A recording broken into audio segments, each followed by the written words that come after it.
The world's #1 female tennis player was defeated by an average man. Will we react to Red Pill School? This woman is the #1 top tennis player in the world and has fought for gender equality for years. She has already proven that we deserve equality, and tomorrow I will show that we are capable of putting up a great fight against men. She came up with the wonderful idea of challenging a man. Just to make things equal, she decided to challenge the number 671 ranked player, and also to ask for quite a few advantages for herself to prove that women can indeed compete against men. What kind of advantages? Do you realize the brutal hypocrisy of these people? They always present themselves as empowered, as powerful, but at the end of the day they need help. The hypocrisy is incredible. However, this man, who is almost ready to retire and has injuries, gave them a real lesson. In this sport, The patriarchy won. Well, what you're seeing next to me is not a normal tennis court. If you notice, it has different measurements to make things work. Still, they reduced her side size so she would have the mobility advantage. And this man, who's already close to retirement, ranked 671 well, he has the full regulation-sized court. That's one of her first advantages. Also, another advantage she has is that he can't do a second serve. Well, I'm talking to those who know about tennis. However, despite all the disadvantages he had, plus the fact that he's coming back from an injury, he still gave her a real beating. I mean, basically, if this man decided tomorrow to identify as a woman and compete in women's tennis, he would easily be the world #1 and dominate. Do you see what I mean? That's why on this channel, we've advocated for not having trans athletes compete in women's sports, because the difference is simply huge. And this is very obvious and evident, and it's proven again and again every day. And there she is, celebrating the patriarchy. She's done it again. And this woman who fights so much for equality, well, you could see that this field is very equal, right? Besides, the opponent is also very equal. Why? Because he doesn't even make it to the top 600. She is the #1 top player. With everything that was happening, people were already more or less not tolerating this embarrassing situation because it's not exactly what you'd call equal. And with all these benefits, the guy is actually legal. Made some good moves and defeated his opponent on some occasions. Look, of course, she's a professional, there's no doubt about that. But I think what's fair for this battle of the sexes, because that's what they call this.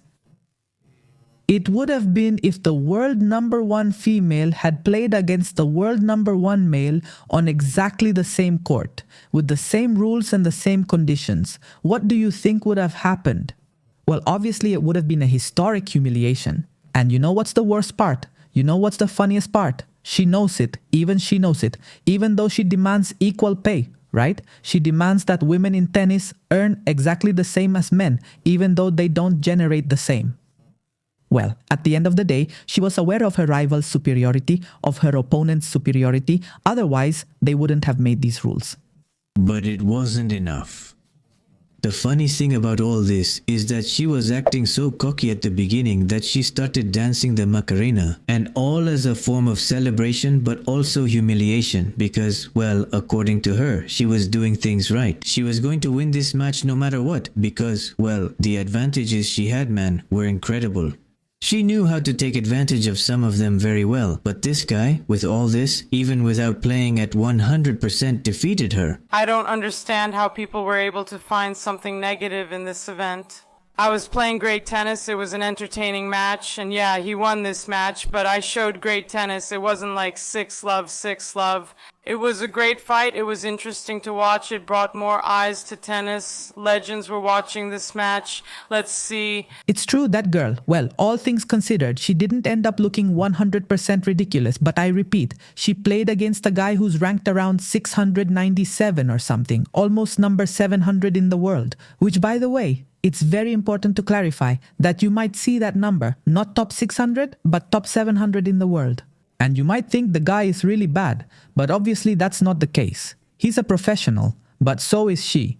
And she's also a feminist activist who keeps talking about equal pay in sports, when it's practically impossible. Let me give you an example. Nowadays in soccer, the highest paid players in the world are Messi and Cristiano Ronaldo. And although it's true that for years they dominated this sport, nowadays, because of their age, they don't anymore. They're no longer the two best soccer players in the world, and yet they're the two highest paid players. Why? Because salary in sports and often in life doesn't match how good you are, but rather how much you generate, how much you produce. Messi is extremely important for the Major League Soccer. I mean, nowadays, the Major League Soccer practically almost doesn't exist without Messi, and it's the same with Cristiano Ronaldo. Today, people talk about the Saudi League because of Cristiano. If it weren't for him, nobody would talk about that league.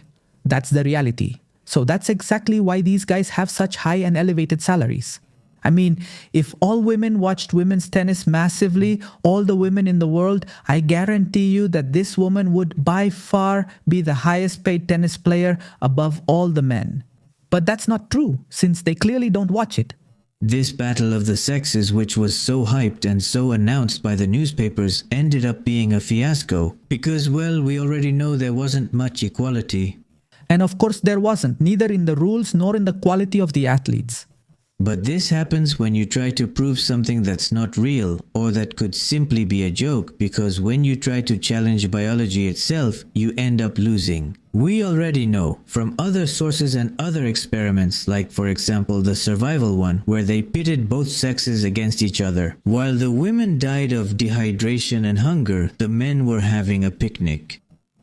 Sports topic. Obviously, there is a very clear advantage for men since they have more physical skill, better coordination, better mobility, more strength and better motor skills, both gross and fine motor skills as well. And well, when it comes to proving that we are equal, we can't go against reality. Look, in sports, in almost all sports, obviously men are going to be better than women, purely for biological reasons.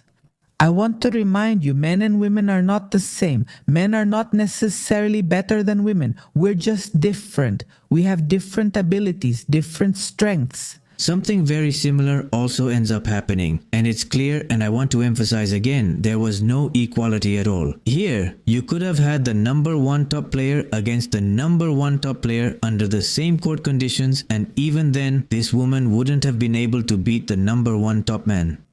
No, she would have been humiliated. I mean, here it was 6-3, 6-3 with the number one. How much would it have been? Nothing. She wouldn't have even stood a chance. Even Rafa Nadal himself, who has spoken out against this kind of craziness, even retired, would give her a lesson in this sport. What do you think about it? That women earn less than men in tennis, and what do you think this inequality is based on? Please. Pay attention, because this speech by Nadal was epic. I don't know what it's based on, whether it's soccer or golf or modeling. I don't know why women earn more than men when it comes to fashion. Well, I don't know, but we also don't talk all day about the wage gap there either. I understand your question, but we've reached a point where we're constantly asking tricky questions where we're always looking for controversy, right? And personally, since I usually try to avoid hypocrisy, I answer, and sometimes, even if I answer in a way I consider correct and fair, you, without this being too much of a criticism, are more interested in a headline that can sell than in what I actually say. So I'm not going to answer any more about this topic because I think I usually answer in a coherent and proper way. Why? Look, he said it all. I mean, he basically said it all. Basically, he's saying, look, why do male tennis players earn more than female tennis players? Well, why do female models earn more than male models? That's just how the market works. It's that simple. This is almost a personal feeling. Do you seem uncomfortable when this is talked about? Not at all. I mean, I'm very feminist. What I'm not is a hypocrite. Another thing is, what I don't like to be, in the end, is a hypocrite and say the things that are easy for me to say. And I don't think, Anna, I think one thing that I'm not is that I'm not of that mindset.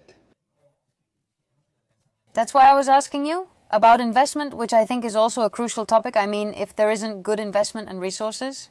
Investment for me is the same as with men. Opportunities the same, salaries the same, otherwise what's the point? And well, what supposedly started as a demonstration of gender equality ended up being a fiasco, an embarrassment for the sport. People were practically yawning, clapping out of obligation, and leaving the venue as soon as possible.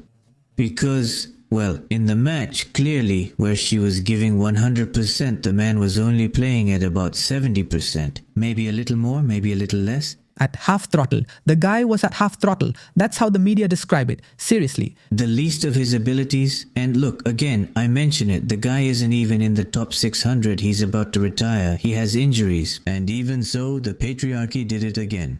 Lastly, I should add that this went viral and was published in all the sports media, specifically those covering this type of sport. And the newspapers massively criticized this attempt at equality. Also, Ronaldo Nazario himself, who was watching the match, looked a bit uncomfortable. You could see him thinking, when is this going to end? Please get me out of here. This is an insult to the sport, and so on. We've also seen in other sports that the difference is very clear. The guy, well, he laughs. It's all good. He's having a good time. And honestly, he doesn't have much trouble coming back or even winning the match.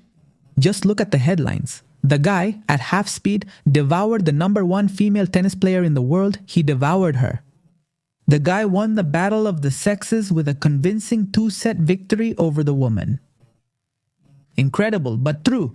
Honestly, I'm not surprised by another victory for the patriarchy. See you next time.